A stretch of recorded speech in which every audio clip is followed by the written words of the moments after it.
আসসালামু আলাইকুম। গুনাহ সৃষ্টির রহস্য।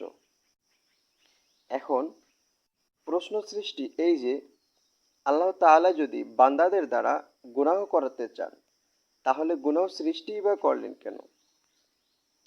এর উত্তর হলো দুটি। রহস্যের প্রতি লক্ষ্য রেখে আল্লাহ তাআলা গুনাহ সৃষ্টি করেছেন। একটি হলো পূর্ণ চেষ্টা। পূর্ণ চেষ্টা করে বান্দা যখন কোনো গুনাহ থেকে বিরত থাকতে সচেষ্ট থাকবে তখন তার তাকওয়ার নূর অর্জিত হবে, আল্লাহর নৈকট্য লাভ হবে। কেননা মানুষ যতই গুনাহ থেকে দূরে থাকবে ততই তার মর্যাদা বৃদ্ধি থাকবে, ততই তার মর্যাদা বৃদ্ধি পাবে। পবিত্র কোরআনে কারিমে আল্লাহ তাআলা বলেন, ওয়ামাই ইয়াত্তাকিল্লাহা ইয়াজআল লাহু মাখরাজা। যে ব্যক্তি আল্লাহর ভয়ে ভীত হবে আল্লাহ তার নিত্য নতুন পথ বের করে দিবেন।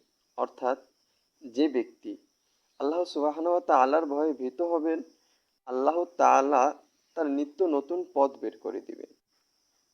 সুবহানাল্লাহ।